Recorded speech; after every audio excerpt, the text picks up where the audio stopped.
Olá pessoal, tudo bem com vocês? Eu sou o professor Joel Cavalcante, sou professor de Sociologia aqui do Instituto Federal do Paraná, campus Astorga. Sou graduado e mestre em Ciências Sociais e doutor em Educação. E hoje eu vou estar trazendo aqui para vocês essa conversa introdutória, inicial, sobre o nosso componente de Psicologia da Educação. A gente vai fazer uma conversa, como eu disse, bem introdutória, em linhas gerais. Eu vou trazer para você um pouco sobre o que compreende essa disciplina da Psicologia da Educação e um pouquinho da história também da Psicologia da Educação no Brasil e a importância, a relevância desse componente aqui para a licenciatura em Pedagogia. Bom, vou deixar também meu e-mail à disposição de vocês, o WhatsApp, caso precisem. E a ideia é trazer um conteúdo por semana, talvez um vídeo que eu faça aqui pelo YouTube, ou talvez algum outro vídeo que seja correlato para a área, para a disciplina. E a ideia é a gente estar encaminhando esse componente de maneira bem tranquila, de maneira didática, de maneira bem dialógica, e deixo vocês bem à vontade para acessarem, para dirimir dúvidas, para esclarecer algum conceito que tenha ficado muito abstrato ou não. Então, sinta-se muito à vontade, visto que esse componente vai ser realizado de forma remota. Bom, pessoal, falar da Psicologia da Educação, primeiramente vamos falar um pouquinho da psicologia. O que é esse ramo, essa área do conhecimento, essa área do saber, essa área científica? Bom, eu acho que nunca se falou tanto nessa busca dessa compreensão do homem de si mesmo. Aliás, desde a antiguidade, da Grécia Antiga, o homem sempre tentou entender a si e ao outro, entender o seu comportamento, suas emoções, sua subjetividade, a base da sua personalidade que fundamenta as suas ações. E é claro que é imprescindível que a gente faça a relação dessa área da psicologia com os processos de ensino e aprendizagem. Pessoal, nunca se debateu tanto as questões da psicologia, a saúde mental. A gente vive numa sociedade extremamente complexa nesse primeiro quarto de século XXI, onde a gente se debate muito saúde mental, sobretudo com esse novo mundo digital que nós adentramos. Nós saímos de uma sociedade industrial para uma era da informação, uma era da tecnologia, transicionamos de uma sociedade industrial para uma sociedade digital, tecnológica, o que muitos chamam de indústria 4.0. É claro que apesar dos inúmeros benefícios, avanços, tecnologia, para a área da saúde, ciência, tecnologias em gerais. Aliás, nós falamos para o meio, nos comunicamos aqui para o meio tecnológico, mas o homem ainda não se deu conta de questões elementares, não se deu conta de se resolver internamente, psicologicamente, e esse aporte da psicologia no terreno da educação ele é imprescindível. Por quê, pessoal? Hoje a gente se discute uma epidemia de ansiedade, depressão entre os jovens, não só entre os jovens, mas entre os adultos também. Segundo a Organização Mundial da Saúde, a OMS, o brasileiro é o povo mais ansioso do mundo. Vejam só, o Brasil, que é um país estereotipado como um país alegre e reverente, tem a população mais ansiosa do planeta. Aliás, uma das preocupações prementes da Organização Mundial da Saúde é a questão da saúde mental. Entre várias doenças tipificadas, a saúde mental está ali como uma das prioridades para os próximos anos, décadas. E os jovens também. Nós temos um dado também bem lamentável, que a segunda maior causa de mortes de jovens no mundo é o suicídio. Lamentavelmente, esse é ato extremo. E a gente vê isso na sala de aula, a quantidade de jovens com quadros de depressão, ansiedade, síndrome do pânico, problemas psicológicos diversos e também os transtornos. Nós vivemos na era dos transtornos. Nunca nós tivemos tantos casos como TEA, TDAH, autismo, ou melhor, refazendo minha frase, não é que nós nunca tivemos tantos diagnósticos, tantas informações sobre o que antes era considerado às vezes preguiça, relapso ou outros termos mais pejorativos que eram imputados a crianças com dificuldade de concentração, de aprendizagem, dificuldade de se manter ali com a disciplina na sala de aula. Então, é claro que a gente tem que se atentar também que tem toda uma indústria do diagnóstico, do autodiagnóstico, que é bem perigosa. Muitas pessoas dizem até de uma maneira como se fosse algo romantizado, que tem TDAH e o TDAH ele precisa de um laudo, autismo também.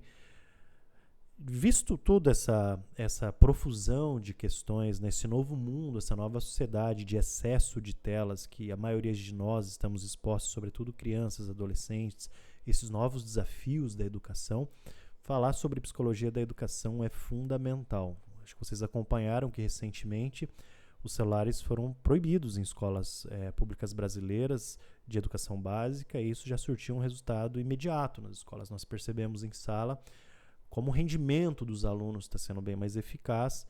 E não se trata de negar a tecnologia, mas analisar o quanto elas impactam nos processos lúdicos, pedagógicos, cognitivos e de saúde mental dos nossos estudantes. Bom, falando nisso, a gente pode dizer que a psicologia da educação ela tem dois pilares básicos. Que primeiro é o entendimento de como o aluno aprende. Os processos de aprendizagem. Por que o aluno aprende com alguma facilidade em alguns casos e outros alunos têm dificuldades extremas de aprendizagem? Como esses estudantes aprendem, se desenvolvem intelectualmente? O segundo pilar são as etapas do desenvolvimento da criança e do adolescente. Nós falamos aqui, obviamente, do desenvolvimento psíquico, da psique dessa criança, do jovem, e tem várias correntes da psicologia que vai trabalhar esses autores, desde a psicanálise, behaviorismo e uma série de correntes que a gente vai tentar trazer aqui de forma simplificada, né, não de maneira muito teórica, que fique ali algo muito complexo para a gente. A gente vai tentar entender isso à luz de questões que nos dizem respeito do cotidiano, do dia a dia. Bom, um pressuposto básico da psicologia da educação, pessoal, que já foi um grande viés de debate, é que existe uma perspectiva maturacionista do inatismo que trata a psicologia dessa ideia de que as etapas de aprendizagem, o processo de aprendizagem de respeito a questões psicogênicas, ou seja, biológicas do sujeito, e uma outra linha mais do viés da teoria materialista histórica, da teoria histórico-cultural, a qual nós nos filiamos aqui, que tenta entender todo o meio, o processo histórico, as relações sociais, a família, todo o contexto social desse educando. Quando nós recebemos esse aluno em sala, ele já passou por uma série de experiências em casa, na família, na igreja, entre os amigos, em contato com a mídia, com os meios de comunicação. Então ele já traz todo um universo subjetivo e psicológico que é o terreno dessa análise a qual nós julgamos mais adequada, que é do materialismo histórico dialética, mais especificamente essa linha do Vygotsky, que é a linha da teoria histórico-cultural. A gente vai falar um pouquinho mais sobre isso, sem muitos rebuscamentos, para ficar mais claro. Então, nessa linha, a gente nunca pode depositar única e exclusivamente a responsabilidade da não aprendizagem sobre o estudante, ou sobre o rendimento ineficaz dele. É sempre uma profusão do ambiente, do contexto histórico, da sociedade que vai determinar. Vocês podem dizer, professor, mas alguns alunos são relapsos mesmo, são descomprometidos, são apáticos, mas entender, diagnosticar os motivos desse comportamento é uma das esferas prementes e basilares da psicologia da educação. Bom, antes disso, eu vou falar brevemente aqui um pouquinho sobre a história da psicologia da educação.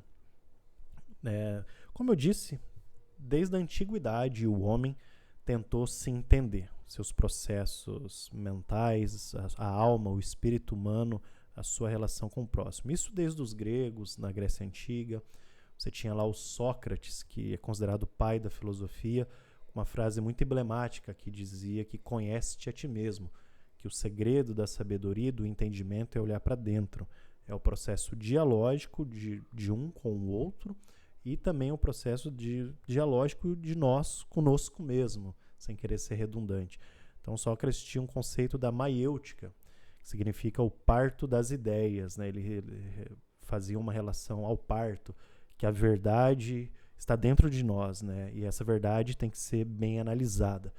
E uma vida que não é bem analisada não vale a pena ser vivida dentro dessa acepção socrática.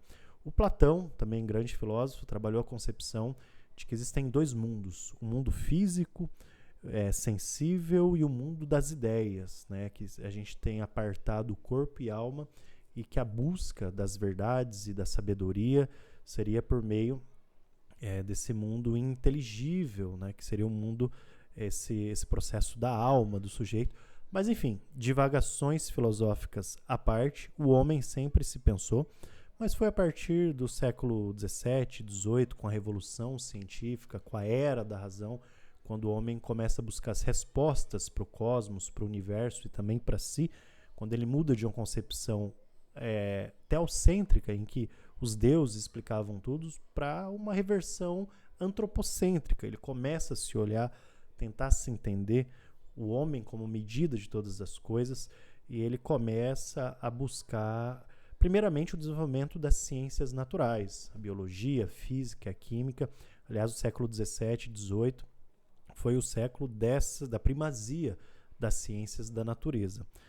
No século XIX, a psicologia ela se torna uma ciência, de fato, com status científico. Mas até então, ela fazia muito um paralelo com os métodos da ciência da natureza. Ela tentava entender as emoções do indivíduo, muito pautada nas questões químicas, orgânicas, biológicas e com pouca interação ainda do meio social.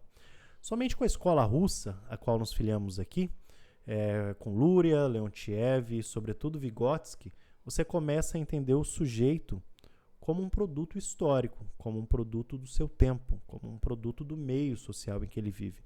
E logo, as suas questões psicológicas estão intimamente ligadas também a esse meio imediato a qual ele pertence. Tem uma frase até bem interessante que eu peguei aqui para vocês, que diz o seguinte: ao contrário dos outros seres vivos, que possuem uma natureza específica, o homem não tem uma natureza dada a priori.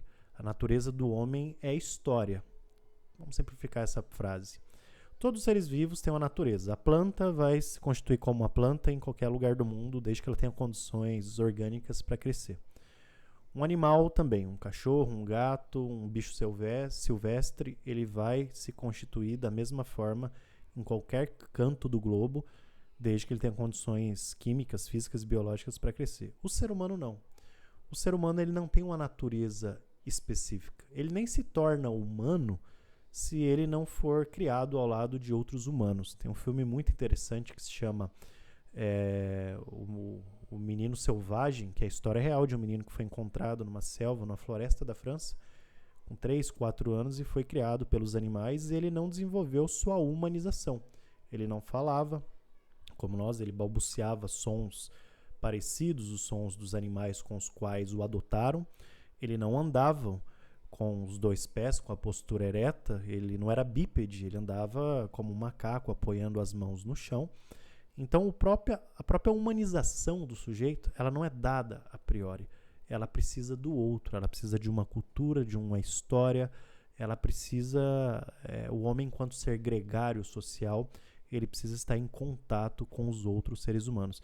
Então, por isso que o homem é um ser histórico. Ele vai se comportar, pensar, trabalhar, aprender de acordo com as circunstâncias do seu tempo e do seu meio social, que podem ser benéficos ou não para esse processo de aprendizagem.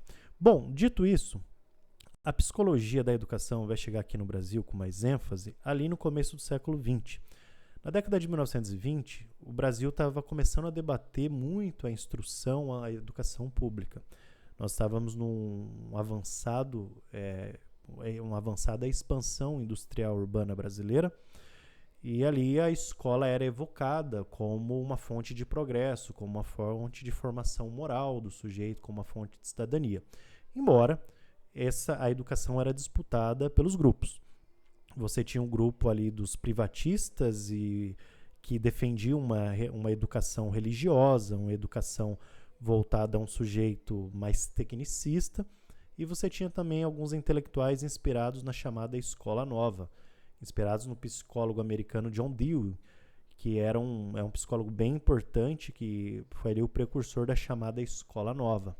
A Escola Nova tinha uma perspectiva de sujeito muito mais ampliada, a qual os intelectuais da chamada Manifesto dos Pioneiros da Escola Nova do Brasil foram consignatários. Aliás, eles lançaram um manifesto bem importante na década de 30, 1932, a respeito da educação pública, laica, gratuita, universalizada e a educação com um pensamento crítico que fosse de fato um fomento para a cidadania naquele Brasil que crescia e se expandia. Bom, após esses debates da década de 20, de 30, que a psicologia da educação era evocada, na década de 70 ela era novamente acionada, mas com uma concepção bem diferente. Na década de 60 nós víamos a ditadura militar no Brasil, que durou de 1964 a 1985, e a década de 70 os militares evocavam uma concepção tecnicista da educação, tecnocrática, tinham concepção de capital humano, de uma formação do homem para o trabalho, do homem para a indústria, do homem para a prestação de serviço, e não necessariamente um homem omnilateral, um homem integrado, crítico, que fosse preparado para o mundo do trabalho, não necessariamente para o mercado de trabalho. Então a psicologia da educação nesse momento histórico do Brasil ela era chamada para metrificar o sujeito, para individualizar as suas potencialidades ou as suas limitações. Não existia uma perspectiva desse sujeito integrado num coletivo, esse sujeito que cria a sua subjetividade, que seria o campo das suas emoções, da sua personalidade em integração com o outro. Isso só foi mudar na década de 80, com a reabertura democrática no Brasil, com a Constituição Federal de 88, que foi um grande avanço para as políticas públicas no Brasil, para a garantia de direitos. Ali você teve a convocação de vários intelectuais, como Paulo Freire, que fez um trabalho fantástico na alfabetização popular, na pedagogia popular, para trabalhar com pessoas do Brasil. Lembrando que o Brasil tinha um nível de alfabetismo muito alto ainda. Então, além de Paulo Freire, você tinha Demerval Saviani, você tinha Darcy Ribeiro trabalhando com a concepção de ensino de educação integral no CIEPs do Rio de Janeiro. Você tinha uma profusão de intelectuais progressistas que começaram a debater. E aí a psicologia da educação ela é acionada como um campo interdisciplinar, como um campo que vai analisar o sujeito de maneira multifacetada, omnilateral, na formação integral desse sujeito. Então aí nós temos um avanço bem importante na história da psicologia da educação e é o ponto em que nos interessa aqui. Onde que a psicologia da educação pode ajudar a gente a pensar o ambiente escolar, o contexto escolar e o contexto de aprendizagem e as etapas de desenvolvimento psíquico da criança e do adolescente. Só fazendo o último adendo em relação à década de 80, quando a psicologia da educação ela volta a ser acionada, essa época ela foi muito importante, porque ali, antes da Constituição de 88, a nossa Constituição Cidadã, o Brasil não tinha uma educação pública garantida pelo Estado. Mas como assim, professor? Já não tinha educação pública? Tinha, mas era uma política muito assistencial, era uma política de educação que não era universalizada para todos.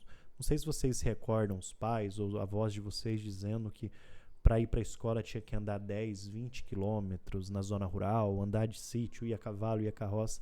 Todas essas histórias narrativas são verdadeiras porque nós não tínhamos a universalização da escola no Brasil. A escola era como se fosse um favor que o Estado fazia ao cidadão e não tinha um comprometimento da universalização.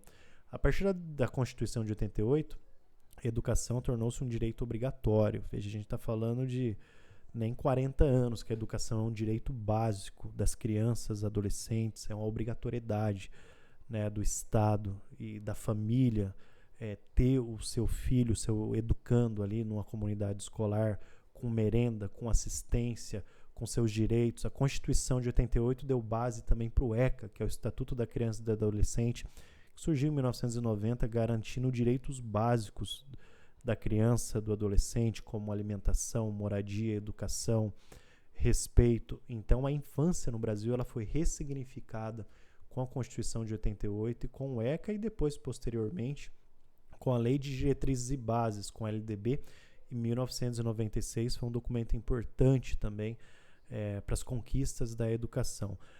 A situação da infância, até a década de 80, era muito ruim. O Brasil tinha muitas crianças de rua, muitas crianças abandonadas. Até o Paulo Freire tem um livrinho muito interessante que chama Educação de Rua, se não me engano, Educação de Rua, né? Falando dessas crianças, da carência, daquelas crianças que ou viviam na rua ou estavam na FEBEM, enfim. Assim como a educação, a saúde também, nós não tínhamos uma obrigatoriedade. O SUS ele é um produto da Constituição de 88. Se o SUS tem suas lacunas, suas contradições, a gente não pode deixar de negar que é um dos maiores programas de saúde pública do mundo. O SUS, ele está no nosso dia a dia, na água que a gente bebe, na vacina que todos nós crescemos tomando essas vacinas. O Brasil é um modelo fantástico na questão do quadro vacinal, é uma referência mundial. Nós só saímos de uma pandemia por conta da vacina e do SUS. Então, acho que todo educador, pessoal, tem que ter uma defesa premente, uma defesa ética, política do SUS, tá? E uma defesa da nossa educação pública básica, sabe? E melhorar esse ambiente educacional a qual todos nós estamos inseridos. Pessoal, acho que eu já falei mais do que eu deveria ter falado, do que eu havia planejado, mas eu vou sintetizar minha fala aqui. Eu falei da importância da gente discutir a psicologia na sociedade que a gente vive hoje, de excesso de telas, de excesso de uma epidemia de doenças e transtornos mentais. Eu falei um pouquinho da psicologia da educação, que tem 2 princípios basilares, quais sejam como um aluno aprende ou por que ele não aprende, entender a aprendizagem da criança.